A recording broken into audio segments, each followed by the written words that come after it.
स्वागत आपका MP news TV पर। मैं हूं निधि आपके साथ और एक बार फिर एक खास मुद्दे को लेकर हम आपके सामने हाजिर हैं। मध्य प्रदेश की राजनीति में अभी भी उठापटक का दौर जारी है। काफी लंबे समय से मंत्रिमंडल विस्तार को लेकर कई तरह के कयास लगाए जा रहे थे। अब जबकि मंत्रिमंडल की घोषणा हो चुकी है, शपथ दिलाई जा चुकी है, उसके बाद भी अब बयानों को लेकर काफी हलचलें देखी जा रही है। कुछ वक्त पहले मुख्यमंत्री शिवराज सिंह चौहान ने एक बयान देते हुए कहा था कि टाइगर अभी जिंदा है। कुछ चुनौती वाला लहजा उनके इस बयान में देखने को मिला और कल के दिन में राज्यसभा सांसद ज्योतिरादित्य सिंधिया ने भी कुछ इन्हीं शब्दों का प्रयोग किया है। जी हां, सिंधिया भी यही कहते नजर आए कि टाइगर अभी जिंदा है।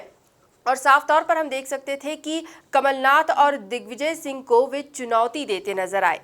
ऐसे में अब इस बयान के बाद भी कई तरह की हलचलें तेज है।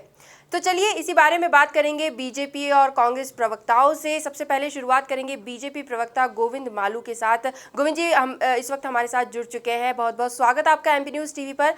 गोविंद जी, आपसे जानना चाहेंगे कि जो बयानों का खेल फिलहाल यहाँ पर देखने को मिल रहा है, टाइगर अभी जिंदा है, यही कह रहे हैं शिवराज सिंह चौहान, यही कह रहे हैं ज्योतिरादित्य सिंधिया। ऐसे में आपकी क्या प्रतिक्रिया होगी? देखिए, प्रतीकों में कई बात संदेश देने के लिए कही जाती है, इसलिए जुमले, कहावत और लोकोक्तियों का सहारा लिया जाता है। कम शब्दों में अपनी प्रभावी ढंग से बात कहने का तरीका ये बहुत ही कारगर होता है और जो समझने वाले समझ गए, ना समझे वो अनाड़ी हैं। इस लहजे में कही जाती बात तो इसके कई सारे अर्थ बाकी लोग निकाला करें, लेकिन उनका ये कहना है कि प्रदेश के लिए, हित के लिए जो टाइगर फोर्स है, जो एक शक्तिशाली वो फोरम है, वो तैयार है और हम प्रदेश के विकास के लिए, प्रदेश की बेहतरी के लिए, प्रदेश की खुशहाली के लिए हम सब मिलकर काम करेंगे। इसलिए उनका कहना था कि टाइगर अभी जिंदा है। लोगों की जन अपेक्षाओं, जन आकांक्षाओं को पूरा करने के लिए वो जिस शक्ति और ताकत और दहाड़ की जरूरत है वो हम में है। जी बिल्कुल, लेकिन ऐसे में कांग्रेस भी चुटकी लेने से पीछे नहीं हट रही है। दिग्विजय सिंह ने इस पर पलटवार करते हुए कहा है कि एक वक्त था जब वे शेर का शिकार किया करते थे और उनका ये भी कहना है कि एक जंगल में एक ही शेर हो सकता है। इसे लेकर क्या कहेंगे?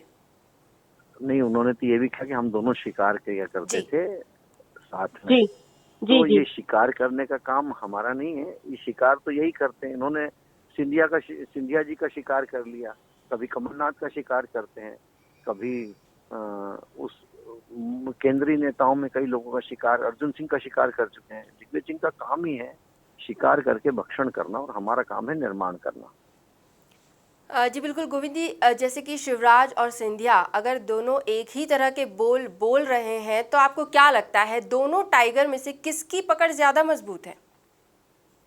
हमारे तो सभी टाइगर हैं, सभी की पकड़ मजबूत है।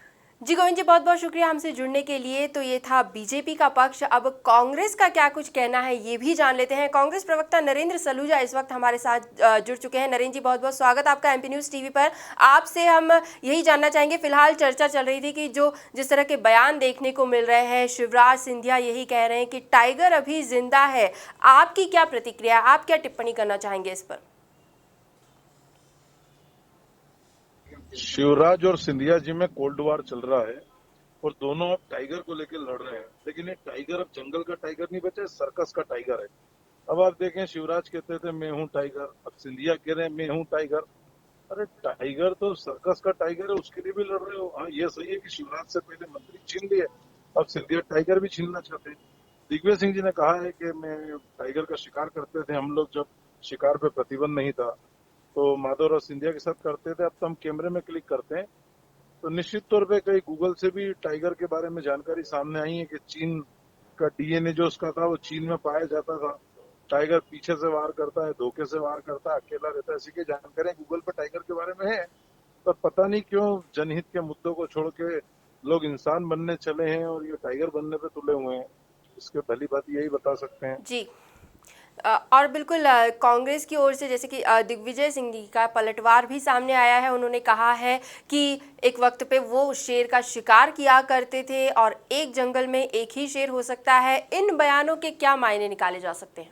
निश्चित तौर पे वो शेर हो सकता है, ये तो बाघ बने हुए हैं और शेर और बाघ में बहुत अंतर होता है।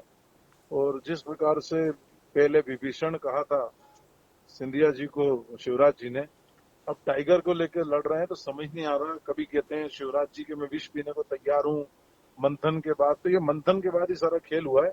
अब इस मंथन में से अमृत तो निकला नहीं, अब टाइगर निकला है और उस टाइगर को लेकर ही दोनों लड़ रहे हैं। तो ये जो मंथन है मंत्रिमंडल के बाद, इनका रोज चलेगा। जी नरेंद्र जी, बहुत बहुत शुक्रिया हमसे जुड़ने के लिए। तो दर्शकों, देखा आपने, ये था कांग्रेस का पक्ष। हाल ही में हमने आपको बताया बीजेपी का पक्ष। बीजेपी और कांग्रेस अपने अपने बयानों पर अड़ी हुई है। कुछ शब्दों का खेल खेला जा रहा है, बयानों का खेल खेला जा रहा है और एक दूसरे को चुनौती भी दी जा रही है। तो एमपी न्यूज़ की इस खास पेशकश में फिलहाल इतना ही। अगली बार फिर हाजिर होंगे। फिलहाल दीजिए इजाज़त। धन्यवाद।